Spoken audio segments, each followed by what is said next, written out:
Good afternoon, you guys.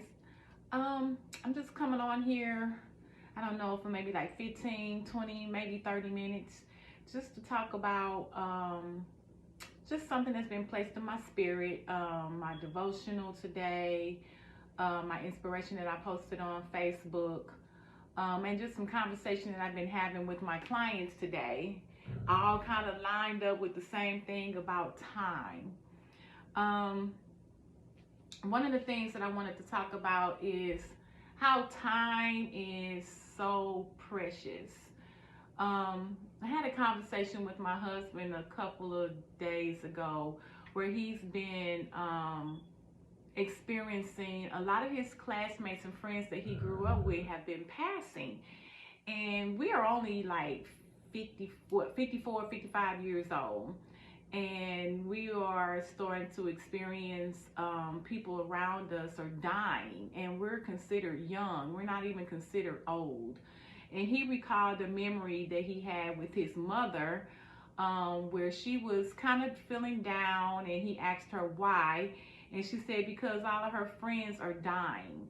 It's like she just keeps going to funerals. And he asked me if I've been experiencing that, and I told him I didn't think so. I hadn't heard of any of my classmates passing, only the ones that we recognize when we have our class reunion.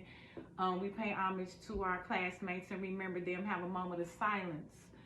But I told him that I didn't think of death like he does. He lost, for those of you all that don't know, he lost his mother, father, and his brother, and it happened like within a year of each other, if not shorter. But it was like soon as one gone, here was another one and another one. It was just very, very, very hard to get through those times. I have not experienced anything like that. I have experienced loss, but nothing like that. And that was one of his things. Well, you haven't experienced what I have, and I'm like, well, I don't really think it would matter. And the point that I was trying to get across to him was, it's not that I won't be sad and that I wouldn't, be devastated. It just doesn't affect me when we lose someone, because I've only lost people just due to age. Nothing is drastic like he has, like when his brother passed or when my stepfather's daughter passed. Those were unexpected, sudden deaths, and it was very hard to get over that. And it's not a day that doesn't go past. But what gives me peace, and I'm not sure if it gives anybody else peace, and I'm not trying to relive that. But what gives me peace is Ecclesiastes. I believe it's 9. Not sure the exact scripture, but it says we all have an expiration date, pretty much. We just don't know how it's going to happen and when it's going to happen. But we are here on this earth to make an impact. And when I say that my father-in-law, my mother-in-law, my brother-in-law all made an impact on the people's lives around them, they did. And I tell myself that God was pleased and he brought them home. That's how I deal with death. Not to say that I have a cold heart and I wouldn't be emotional or anything like that. But we never get a chance to get into that, because it's always well, you ain't go through what I went through type of thing, and it's like a comparison, and I don't like to do that, because I don't know how he feels. I don't know how anyone feels that loses anyone. Like, I have friends that have lost their husbands. I cannot imagine what that feels like. I have a friend that lost her son. I cannot imagine what that feels like. And I don't even try to say I understand, because I don't. So I'm not going to even put myself in their shoes to try to understand that, because I can't. But back to the subject of time. My Facebook post was basically talking about how precious time is, and how we actually don't value time. Um, it is something that is very precious. It is precious because um, eternity depends on it. We don't know our time when we're leaving this earth, this realm. And eternity depends on it because we have work that we have to do here on this earth. It's very short. Our time is not God's time. You can be here today and gone tomorrow. In God's time, that was a long time. In our time, in our eyesight, that is a short time. We do not know how much time we have left on this earth. And once it's gone, it's gone. It is a one-time use commodity. Yet we still give it grudgingly. We waste it and we steal from it. Now let me give you some examples of that. Giving it grudgingly. In our humanness, we have a lot of things that we got to get done. Our plate is full. Everybody knows that they have a full plate. I don't know anybody that don't. We are to prioritize our time, but we also are to be kind and give our time to those that need it. We also are supposed to give our time to God's work. And there should be no gripes or grumbles about it. Don't get me wrong. I gripe and grumble all the time. I'm in the business of providing a service to people. I'm a hairstylist. So I hate when people waste my time. I schedule time and then they don't show up, or they call and cancel. And I block that time out. I can't get that time back. So it irritates me. It really irritates me. I grumble when I have to give an abundance of time to my children or my grandchild or anything. It's like, oh, I gotta do this, I gotta do that. And when we give our time, God makes provisions for that time. Have you ever noticed that you never run out of time to get done what you need to get done? You might run out of daylight or something like that. But as long as you got another day, you have time to get it done. That's not to say procrastinate. I'm not saying procrastination, okay? Procrastination to me is just a sign of laziness. That is my opinion. That's it. That's all. My opinion. Didn't say it was written nowhere. I'm sure we can Google and find some sayings and some quotes about procrastination and what that means, but that's not the subject today of procrastination. Time. I want to take the time to thank those that have given me time in their lives. For whatever reason it was, I want to say thank you. Because that interaction was for a reason and for a purpose. And this is why I'm talking about time. People come into our lives for a reason. Nothing that God gives us is wasted or is wasteful. It is always resourceful for something, can be used for something. And we are to take that with grace and give of our time willingly and cheerful about it. I talk about my grandbaby a lot because she's the only one I have, and she was born in 2019, and COVID happened and the world shut down, and she became like my baby. She was with me every day because her parents had to work, and I had a baby girl for the first time.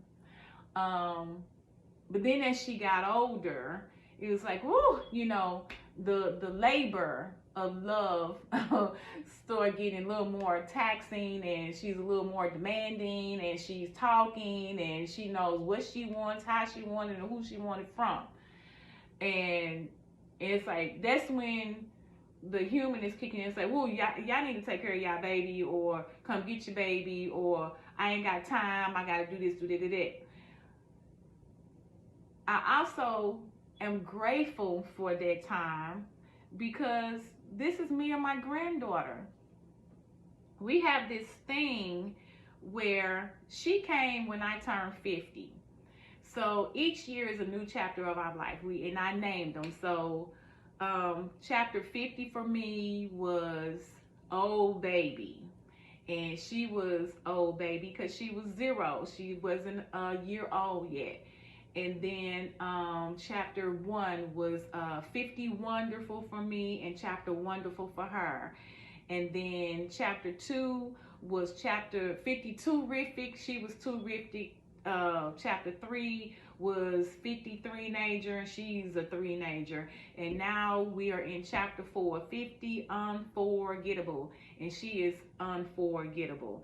So these are the chapters that we have. And I try to make those chapters very memorable for her. I don't know how much she'll remember, but I do know that she remembers as far back as before she even turned 1 year old, because we have a song that I made up for her, and I would sing it to her, and it would calm her down when she was crying, and she was also in Granny's arms, and it was called Granny's Baby. She knows the words to that song. One day we were singing, I bought her a little microphone, and we were singing songs, and I asked her, I said, you want to sing Granny's Baby? And she said, yeah. Or she either asked me, let's sing Granny's Baby. And she sang the words to that song. And it just threw me, because I said, oh my God, she knows that song. And that was from me singing it to her since she's been born. And I can't remember, maybe she was 2 years old, or 1.5 or something.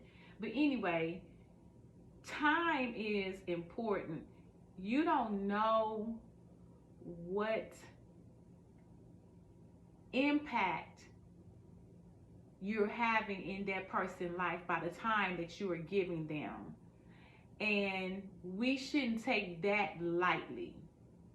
That's what I mean by give it grudgingly, or we steal from it, because we look at our clock or the things that we got to do, and we say we don't have time. But God makes provisions for those. That's one of his promises. He makes provisions for us, what we need to do, so we have time to do what he's called for us to do. And he gives us that time. I know a lot of times when I talk about stuff, I'm talking about stuff that I'm experiencing in my life personally, or conversations that I'm having with family, friends, or just even in my meditation, and it weighs on my heart or in my spirit, and then the Lord was give me peace and calm. 2 Corinthians 9, 7 through 9. It says, let each one as she or he purposes in his or her heart, not grudgingly or of necessity, for God loves a cheerful giver. And God is able to make a grace abound towards you. That means his grace will be in large numbers for us. That you always having all sufficiency in all things that may have an abundance for every good work. Giving time is good work. And don't underestimate what you're doing in that person's life by giving them a little bit of your time. I had a client yesterday. I was doing her hair and we were just talking about my ministry, talking about my YouTube channel, and I was telling her about this book that I just finished reading because for an upcoming women's Bible study. And I was just telling her some things. And that little bit of time that she was with me in my chair, she thanked the Lord for the time that she had for me, because it was a blessing to her what I was saying to her. And we was just having a conversation. And I just told her we're always blessings to each other, because she either blesses my soul or I bless hers. But I was grateful for that, and that made me think about time. Because like I said, I am a hairstylist and people do book an appointment time for me, so I'm constantly moving and I move fast. So I make that time count. Whatever it is, I make it count. So when they leave, they're better. Or I maximize my time by trying to be positive. Another thing, four principles about time. The first principle is giving is to be a priority.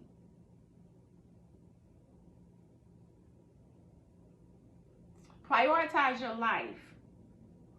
But when someone needs you, make time for them. Proverbs 3:9 tells us that we are to give our first and our best. Don't give somebody your time when you done worked all hard and all this, and then you say, I'll give you a call back later, and then you too tired to even pay attention to them. Or you too busy doing this, that, and you're not paying attention. My husband gets upset with me because I am a multitasker. I mean, that's just been my life, multitasking. I have to manage my children, manage my business, manage my ministry. Now I'm managing grandbaby and managing husband, life, all of that. I'm just a multitasker. And then in the day and age of social media, you know, you're trying to build your clientele, you're answering text messages, you're posting pictures, you're doing this. I'm always doing something. And so he's trying to talk to me, and I'm not giving him his time that he needs for me to pay attention. Well, he thinks I'm not, but I am. But anyway, so then I have to correct myself. I get upset about it, but because it's like he's taking my time away from me. But we're not supposed to do that, right? So I'm not perfect. But I do recognize it, because I hate when he do it to me. Giving is to be done proportionately. That's what I'm talking about. Prioritize your life, and don't get yourself so overwhelmed and where you pushing things off till tomorrow, which you could get done today. Tomorrow is not promised to anybody. Even a person that that's asking you of your time, they may not even be here tomorrow. And all you remember is all she wanted from me was some time. And the last time I spoke to him, you know, he was trying to call me, but I was so busy. How many times have we said that? So let's be aware. Let's be aware. Giving is to be done sacrificially. Yes, we're going to have to sacrifice some things in order to make some time. That's just the given. God asks for our time all the time. We have the same 24 hours in a day, same 365 days in a year. You're in the car, you're in the grocery store, you're at the job, you're on the phone, you're watching TV, you're doing this and that. We got time to commune with God. Sacrifice some time to commune with Him. Sacrifice some time to be there for someone, and not grudgingly. Giving is to be done cheerfully.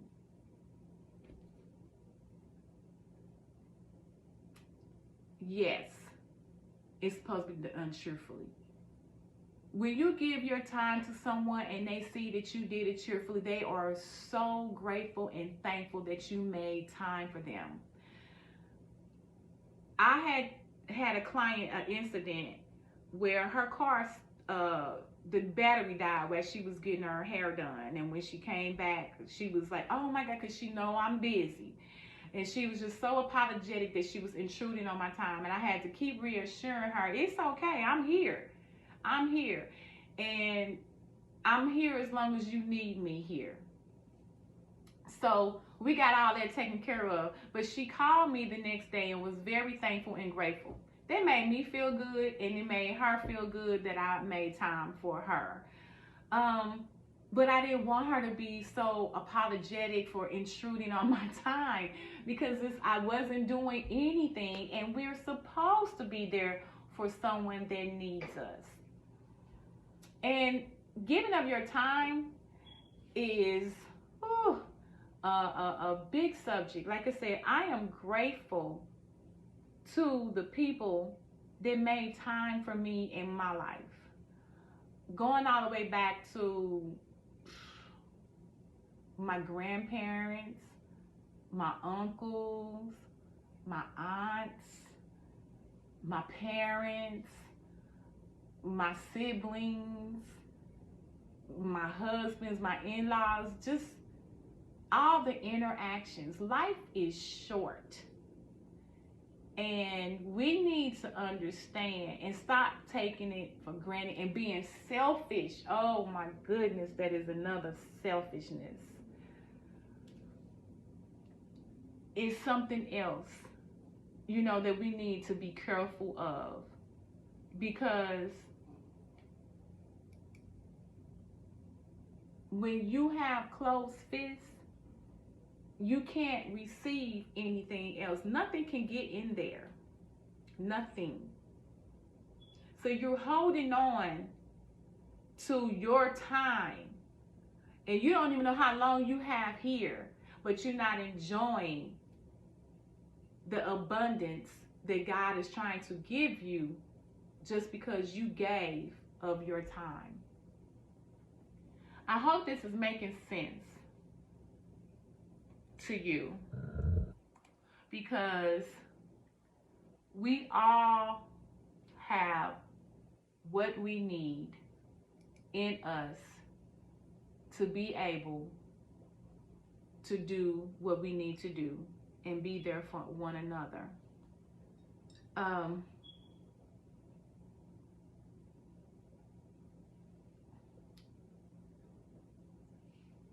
We all have our things that we need to do, and God has uniquely equipped us with everything that we need within us. Your race is your race, and nobody can run it but you. You cannot fear that you're running out of time, because then you don't run your race correctly. I used to run track, and I ran everything from the mile down to a quarter. 800, 400. I even did a 200 a couple of times. I did 300 meter hurdles, 400 hurdles. And you have to run that race mentally and correctly, or you would not finish. And what I'm saying, wrapping up, to run your race correctly, you need to use what God has equipped you with. You are unique. Nobody can be you but you. Your race is yours and yours alone. And you're already a champion, because the race, your race, has been fixed for you to win. And I want you to think about that. When you run your race correctly, you're focused on God. You invite Him into your life. You're praying. You're delving into His Word every day. You're praying before you make a move. You're asking Him before you make a move. How should I move? What should I do? You're thanking him for the blessings that you have and what he has bestowed upon you, how he has delivered you. Thank him for the little bitty things and stop waiting for the other shoe to drop. Because when you keep waiting for the other shoe to drop, it's going to drop.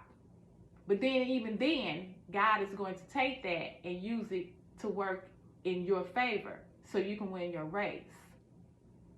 But when we continue to work against ourselves, it's just like when you're running, and I'm going to speak from experience. I was a good track runner, but I would have been way more better than what I was. Now, I was a track star of my time.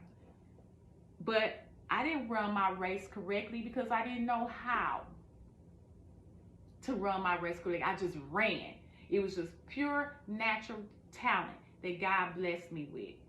But if I hadn't known how to run that race correctly, just think of how dangerous I would have been even more. Like pumping your arms, how you breathe, all of that plays in how you run your race.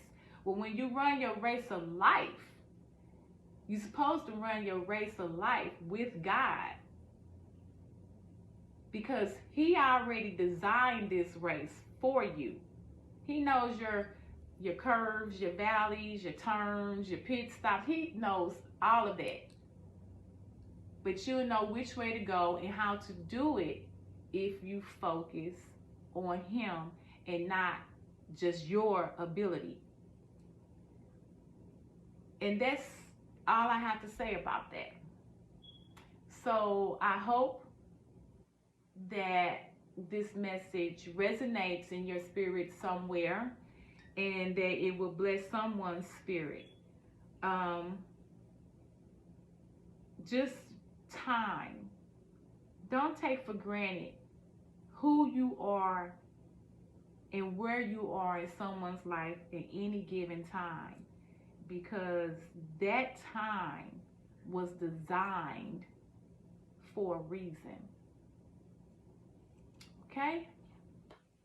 Thank you.